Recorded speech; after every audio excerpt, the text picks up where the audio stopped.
Apakah rutinitas bisa membuat kamu jadi sukses? Mungkin jawabannya tergantung pada apa definisi suksesmu.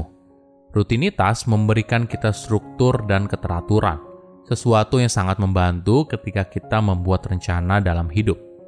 Selain itu, rutinitas juga menciptakan sebuah pola, sesuatu yang sangat nyaman karena yang pada dasarnya manusia cenderung menyukai sesuatu yang familiar.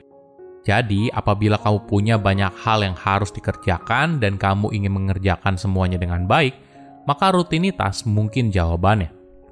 Tapi di sisi lain, manusia juga menyukai kekacauan.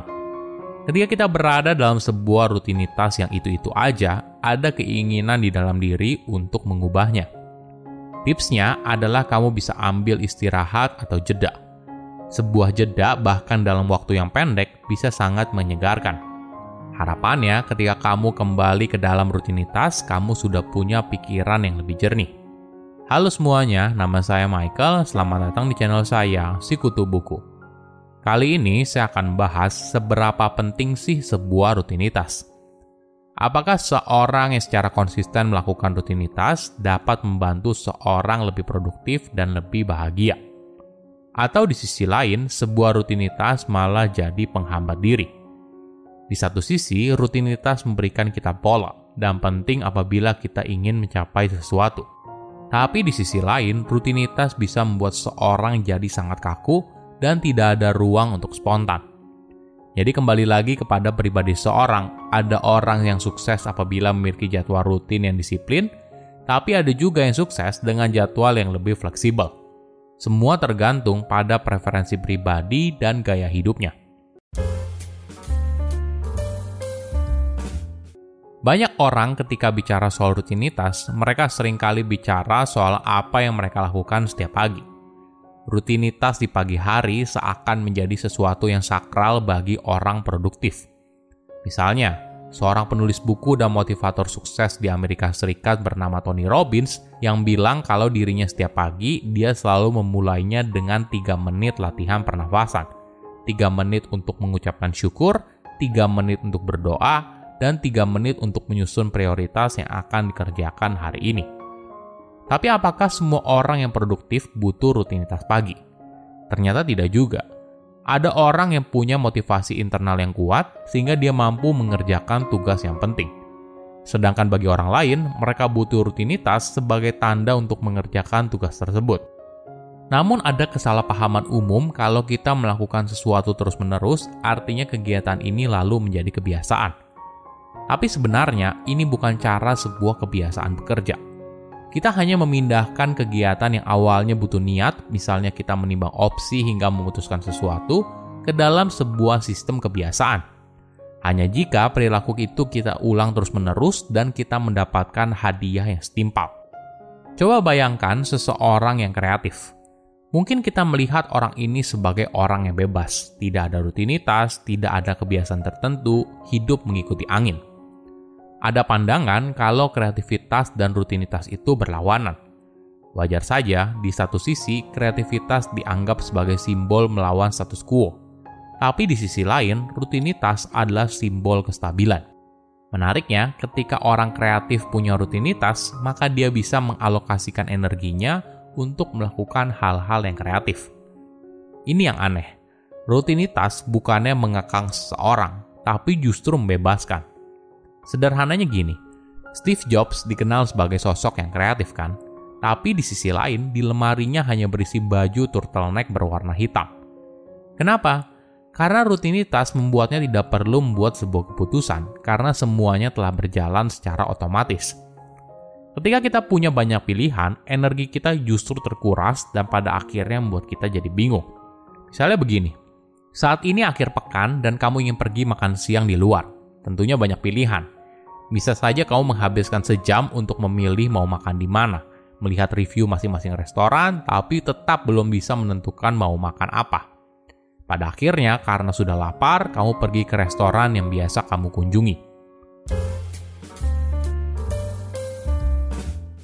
Tapi di sisi lain, ada dampak negatif dari sebuah kebiasaan. Jika kamu terlalu ketat pada kebiasaan yang kamu jalani, maka di sisi lain kamu kehilangan fleksibilitas. Fleksibilitas justru penting untuk membuat seorang tetap termotivasi dalam melakukan sesuatu. Ada sebuah organisasi non-profit bernama Crisis Text Line, di mana jika kamu sedang mengalami krisis, seperti misalnya kamu punya pikiran untuk bunuh diri, maka kamu bisa mengirim pesan kepada nomor ini, lalu ada sukarelawan yang akan membalasnya dan kalian akan ngobrol. Organisasi ini pastinya butuh sukarelawan untuk berkomitmen bekerja sukarela 200 jam selama setahun. Jadi dalam sebuah eksperimen, sukarelawan di grup pertama diminta oleh peneliti bekerja sukarela selama 4 jam seminggu. Tapi di grup kedua, mereka juga diminta hal yang sama, namun dengan sedikit fleksibilitas. Mereka bisa bekerja sukarela selama 8 jam selama periode 2 minggu. Kapan mereka bekerja sukarela, itu bebas ditentukan oleh masing-masing sukarelawan. Menariknya, dengan memecah target besar menjadi target kecil, mampu meningkatkan partisipasi sukarelawan hingga 8% dalam periode 12 minggu. Tapi efek lebih lama muncul pada grup yang diberikan fleksibilitas lebih, yaitu mereka yang bisa memilih kapan bekerja sukarela 8 jam selama periode 2 minggu. Manusia pada dasarnya adalah makhluk yang didorong oleh imbalan. Kita selalu berupaya mencari kenikmatan lainnya. Tapi hari yang kita jalani menjadi sebuah rutinitas yang itu-itu aja, hal ini bisa jadi kacau. Kita tidak lagi merasakan kenikmatan mengerjakan sesuatu dan perlahan-lahan kegiatan ini menjadi sesuatu yang melelahkan. Misalnya, kamu mulai berkomitmen untuk berlari setiap pagi. Pelan-pelan kamu membangun kebiasaan di pagi hari. Bangun lalu mulai berlari. Kamu melakukannya terus-menerus tanpa gagal. Tentu saja tubuhmu jadi lebih sehat dan kamu sangat bangga atas pencapaian tersebut. Namun di sisi lain, berlari tidak lagi memberikanmu kenikmatan. Ketika kamu bangun pagi, kamu jadi merasa tertekan untuk berlari.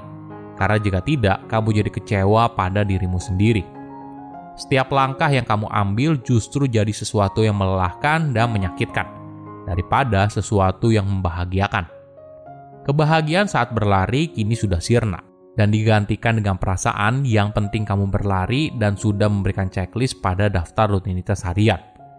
Ingat, manusia bukanlah robot. Sesekali kita butuh sesuatu yang berbeda. Mungkin boleh juga untuk mengevaluasi kembali rutinitas yang kamu jalani, lalu campurkan dengan hal lain setiap 2 minggu sekali. Jadi kamu bisa mencoba hal baru, tapi di sisi lain kamu masih punya kenikmatan untuk tetap menjaga rutinitas harian. Tips lain yaitu melakukan sesuatu yang tidak terduga. Misalnya jika kamu terbiasa pulang kerja, mandi lalu nonton TV di rumah, nah, cobalah sesekali pergi keluar untuk makan malam atau main bowling. Poinnya adalah kita tidak ingin hidup kita hanya terjebak dalam rutinitas yang itu-itu aja. Jadi kita berusaha coba sesuatu untuk mencegah hal itu terjadi. Silahkan komen di kolom komentar pelajaran apa yang kalian dapat ketika tahu informasi ini. Selain itu, komen juga mau tahu informasi apa lagi yang saya review di video berikutnya. Saya undur diri, jangan lupa subscribe channel YouTube Sikutu Buku. Bye-bye.